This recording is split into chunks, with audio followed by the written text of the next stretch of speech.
We're always told to drink a lot of water throughout the day, but have you ever wondered what happens when you drink too much water? Well, 35-year-old Ashley Summers drank 64 ounces of water in a span of 20 minutes and passed away from water toxicity. Ashley, her husband, and 2 daughters were at Lake Freeman in Indiana when she began feeling dehydrated. So she drank 4 bottles of water because for some reason she wasn't able to quench her thirst. Ashley complained about having a horrible headache and she began to feel lightheaded. When she got home with her family, she passed out in the garage and she was taken to the hospital where the doctor said she had brain swelling. Ashley never woke up and she was pronounced dead from water toxicity. A toxicologist said that this is more likely to happen to someone who's extremely dehydrated, which will cause them to drink too much water and not enough sodium or electrolytes. So remember, bring more than just water on really hot days, especially if you're under the sun for a long period of time.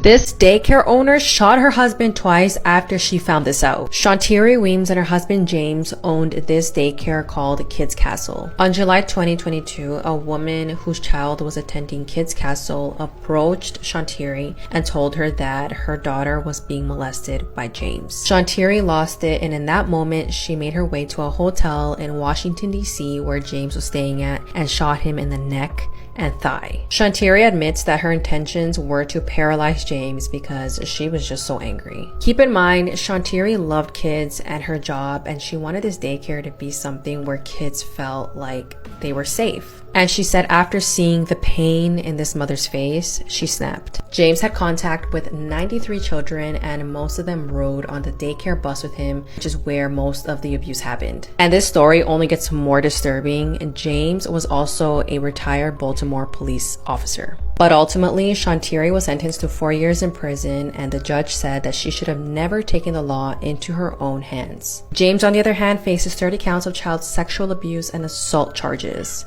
There has been a horrifying discovery in Florida. Police have recovered 3 suitcases from the Delray beach containing remains of a mystery woman. On July the 21st, police received a call about something suspicious in the water. When police got to the scene, they found human remains in the first suitcase and shortly after found 2 other cases. A homicide investigation is underway and police have revealed this image of what they believe the victim to have looked like. The image also roughly shows what her clothing may have looked like as well. They believe that the victim was killed between the period between the 17th and the 20th of July. She's believed to have been between 35 and 50 years of age. Based upon what they have found, they believe that she was about 5'4" in height. Investigators are appealing to members of the public for any help in identifying the victim. They're also asking anyone who lives in that general area to check their security cameras for anything that might be useful towards the case. Lonnie Franklin is known as the Grim Sleeper, responsible for killing between 10 and 25 plus people. Got the name the Grim Sleeper is because apparently he went on a 14-year hiatus, for which he eventually started killing again, which led to him being caught. Deborah Jackson was a mother of 3 in which she was shot 3 times by a .25 caliber gun. He would only kill women. So much of the women that he would kill, he would shoot with this certain gun, which he would shoot them in the chest and he would dump their body. The pattern continued and continued as more women were being shot in the chest and dumped in the alley. Investigators weren't really linking the cases until they realized that the odds that the person is shooting somebody in the chest with the exact same gun. They worked on various leads, looked for various people. For the most part, it seemed like they were just going from dead end to dead end. Eventually, in '87, they got an anonymous 911 call in which a witness claims that they saw a woman's body being tossed into an alley. He shared a license plate of the van and what the person looked like. At the scene, investigators discovered a woman later identified as a 32-year-old Barbara, in which she was fatally shot in the chest with a .25 caliber gun. So they have the license plate, so you think, okay, maybe they caught the killer.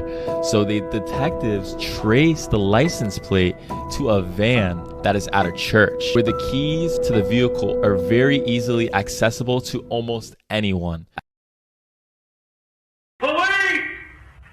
The officer has no idea that a head is boiling in the pot on that stove. It's the head of the woman they're looking for, Lisa Guy, and at this point it's been cooking for over a day. In the bathroom, they find 2 bins of human limbs soaking in a toxic mixture. The man behind this gruesome scene is Joel Guy Jr. and the human remains marinating in the concoction belonged to his parents. Officers then come across a notebook detailing Joel's exact plan on how to kill, dismember, and dispose of his parents' bodies. Joel wanted to cash in on his mother's $500,000 life insurance policy, and he killed his dad so he wouldn't have to split it. However, he failed to read the fine print, which clearly says he is not in fact a beneficiary and would have received no money. In other words, he did this whole thing for nothing.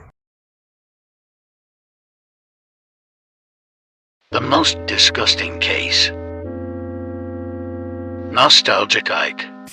He went to one of the restaurants to buy food and coffee. When he opened the coffee, he found cockroaches' legs. He also returned his coffee to employees, and he got new coffee. But after the coffee was purchased, more cockroaches' feet were in the coffee. Bonus photo.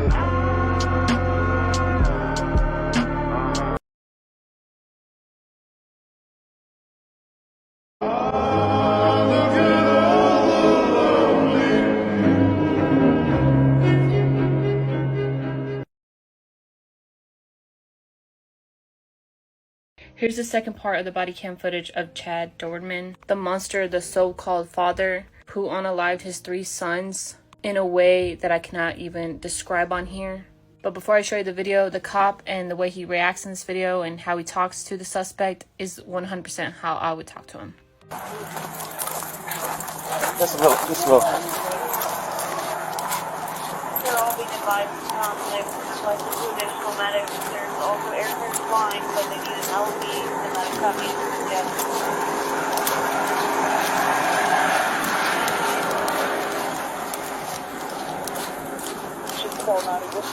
Can you get the wallet out of my back pocket? Shut up, dude. 21.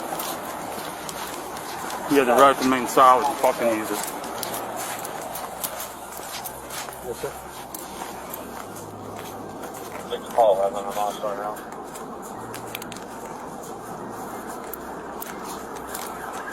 I'm almost there.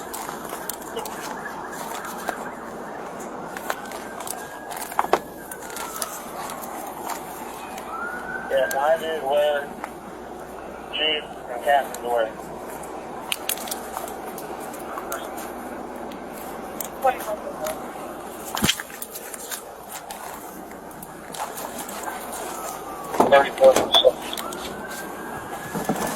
Hold on. Horror movies with the biggest plot twist that you won't see coming. The movie we're talking about today has one of the most unique and insane stories I've ever seen. Livid is a French horror movie about a nurse taking care of an old woman who used to be a famous ballet teacher. The old woman is in a coma, but she's very rich and lives in a mansion. There's also a mysterious key that's always around her neck. So the nurse, her boyfriend, and her boyfriend's brother decide to rob her, as it's rumored there's some kind of treasure hidden in her mansion. And they assume the key around her neck opens the door to the treasure. But when they open that door, they find something else. I'm gonna tell you what they found behind the door, so if you don't want to hear it, just click away now. They found the old woman's dead daughter, whose corpse has been turned into a human ballerina statue, just like one of those ballerinas dancing in a music box. But don't worry, because there's another twist. You'll also never guess how it ends. I thought it was weird and entertaining and just interesting to watch. So check out Livid and follow for more.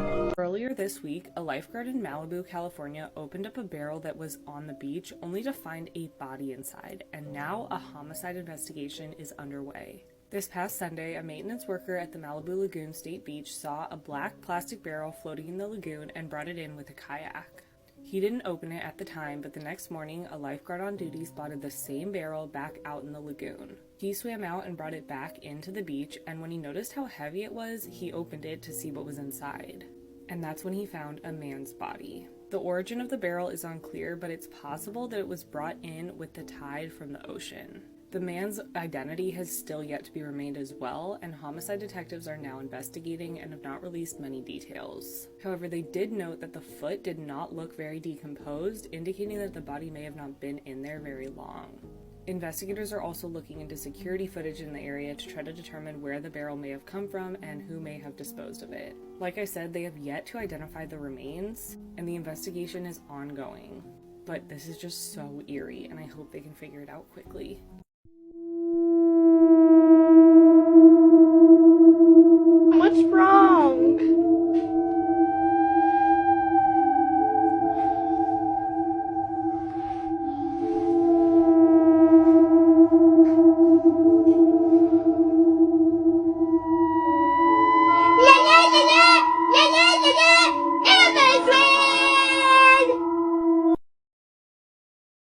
This is what we know about the 4 Idaho students who were murdered in their house. On November 13th at 12 p.m., 4 University of Idaho students were found stabbed to death in their beds in a home that they shared. The victims were 20-year-old Ethan, 21-year-old Kaylee, 21-year-old Madison, and 20-year-old Zaina. Just a few hours before Madison and Kaylee were murdered at 1:40 a.m., they were seen on surveillance grabbing some food from a food truck in downtown Moscow. They then took an Uber home, and at around 3 to 4 a.m., their lives were taken. Ethan and Zaina, who were a couple, also arrived to the home around the same time as Kaylee and Madison. There were also 2 other students in the home while the murder took place, but they were not harmed, and they said they did not hear anything. These students in the home were also not the ones who called 911, but police will not release that information. Police do believe that this was a targeted and isolated attack, but they do not have any suspects at the moment. In my opinion, I think there's a lot more to this story, and I hate to say it, but these attacks seem really random, and this may be a serial killer.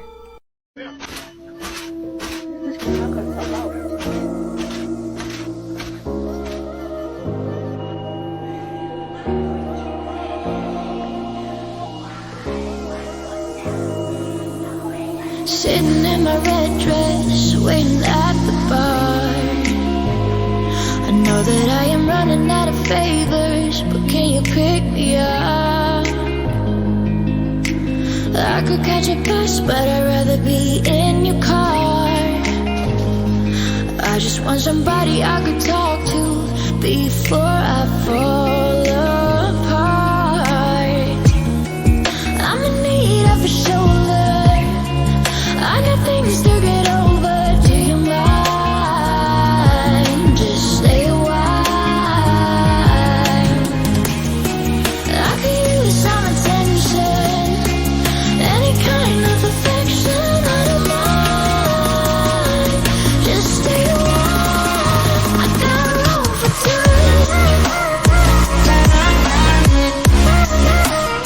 I got room for 2.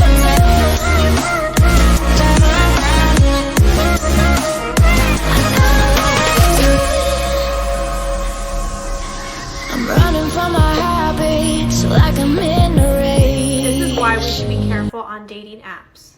This is 28-year-old Nadine Burras, and she was from the UK. In 2012, Nadine decided that she wanted to join a dating website, and she made a profile on muslimmatch.com.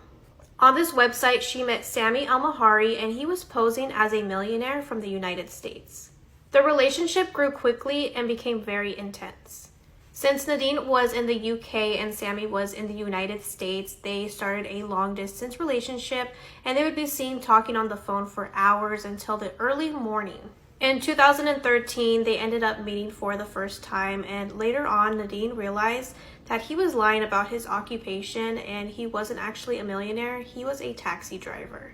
Yes, Nadine was upset with Sami, and it wasn't the fact that he wasn't a millionaire, it was the fact that he lied to her all this time. Unfortunately, the relationship quickly became abusive, and Sami would leave Nadine covered in bruises. On December 30th of 2014, Sami had visited Nadine in Cardiff, UK. He went to Nadine's home but got into an altercation with her brother, so he was asked to leave. Sami was staying at a hotel pretty close by to Nadine's home, so that's when he gave her a call and told her that he had actually left his passport at her home and if she could bring it to him. They ended up going to a nearby restaurant, and around 11 p.m. is when they made it back to the hotel. An hour later, Sami was seen at a casino with some fresh scratches to his face. Sami then took Nadine's car to the airport, and he took a flight to Qatar. The next day, around 12:20 p.m. was New Year's Eve, and Nadine's body was found in that hotel room. Police had discovered that Nadine's laptop and phone were missing, so that could only mean that Sami had these. Soon enough, Nadine's family were getting text messages from her phone, and this was Sami. He was just taunting them and basically telling them that they were going to be next. On January 19th, 2015, Sami was located in Tanzania. He was arrested and brought back to the UK. Sami claimed he was suffering from abnormality of mental function and that the voice of God told him to kill Nadine. In 2016, Sami was given a life in prison with the minimum term of 17 years before being eligible for parole.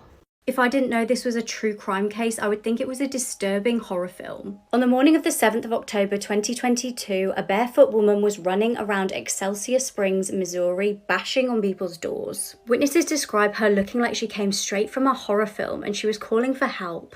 She'd been beaten, held captive, and SA'd for weeks. The woman was a shocking sight. She was covered in injuries and was wearing a bin bag. Disturbingly, she was gasping for breath as she had a very tight metal collar locked round her neck. It was a nurse who opened the door to her and let her come in. The nurse started to call police, and at this point the woman panicked. She warned her that the captor would kill her and claimed that he had killed her 2 friends. When police got there, the woman explained that a man called Timothy had captured her the month prior. He'd been holding her hostage this whole time. She said he'd been keeping her locked in the basement and had been SAing her. Disturbingly, she told police that he actually had a young son who lived at the house with him.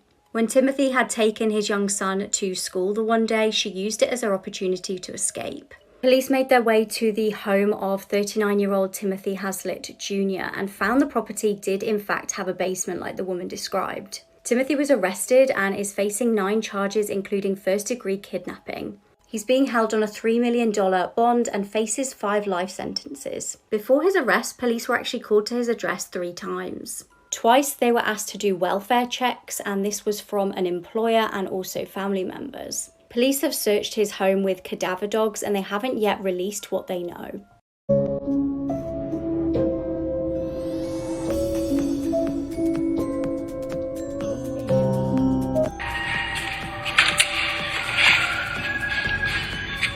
Hello.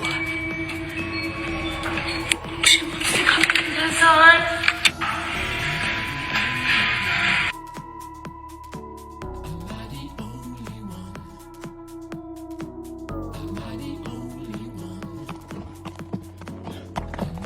Just gonna make them plant those trail cameras. There's vultures everywhere. It's odd.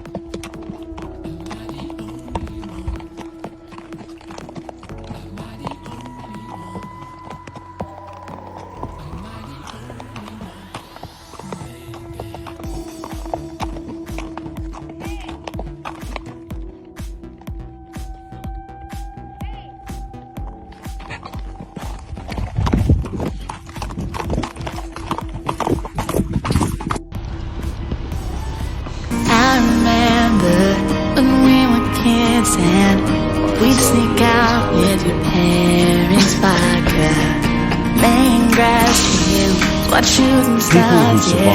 We were collecting memories. So he survived the electric chair. I wanna know that warmth is coming back around. Oh, flames are sparkling. He survived to atomic bomb. Radiating the young romance. So now the wildfire inside our hearts is starting to align again. No, caught in the crossfire. Our love Takes place in Seattle, Washington. On the 19th of June 2020, a group of friends are using an app called Randonauting. This app gives totally random coordinates for the user to go and follow and then report back what they find. The friends were given coordinates which led them to Alki Beach Pier, where upon arrival they discovered a black suitcase. They go to investigate the suitcase, joking on that it could be filled with money, but as they got closer to it, a disgusting, smelly odour just radiated from it.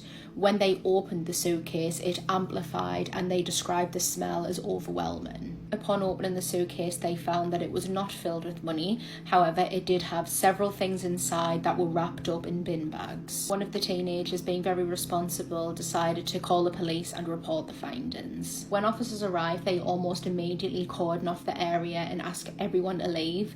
This is now a crime scene. Inside the suitcase, they found the dismembered remains of a human body. Searches were carried out all around the area where the suitcase was found, and these searches turned up several more bags, all of which had more dismembered human remains inside. It was established that the bodies of a male and female had been found. 11 days later, their bodies were identified.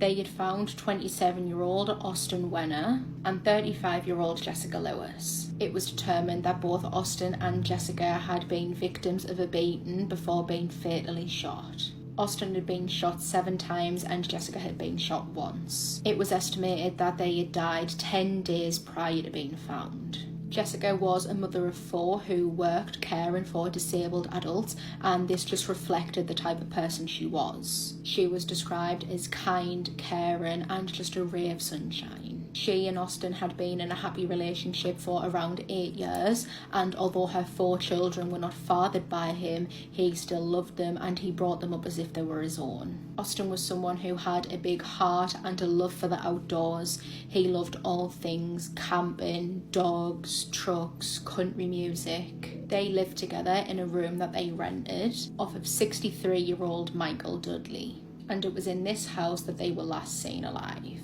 Now that investigators knew their victims, they were able to properly start finding out what had happened to them. Phone records show that one of them from the couple had had a phone call with Michael only 7 minutes before their phones shut off and weren't used again. On the night of the murder, a neighbour of Michael's had rang the police saying that she had heard a man pleading, quote, "Please don't do this, just let me leave," before she heard several gunshots. When officers arrived to the house, it was in darkness and there was no movement inside, so they thought no one's home, so they simply turned around and left. On this same night, a new tenant of Michael's arrived at the house. This was 1 hour after police had been there and Michael was home and let her in. She noticed that in one of the rooms it seemed like someone was lay on the floor and not moving, that there was clothes thrown over them in order to try and disguise that they were there. She noticed that this person had a bloody arm and she questioned Michael about it, to which he responded, quote, "My gun worked and his didn't. Now please move along, I have a mess to clean up."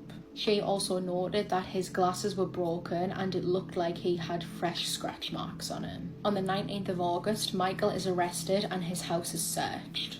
During the search, there was a thick smell of bleach around the house and one of the rooms seemed to have been recently redecorated, having fresh paint on the wall. There were bullet holes in the walls and they also found blood in the room that the new tenant had said she saw someone on the floor. Michael's arrest shocked the community as he portrayed himself to be a very soft, sweet and helpful man, but that was very far from the truth. Michael had a criminal record dating back over 20 years. His record consisted of things such as trafficking, grand theft auto and possession of drugs. His own daughter even applied for a restraining order against him after he sexually assaulted her over a period of 9 years. In December 2022, Michael was found guilty of 2 counts of second-degree murder by a jury.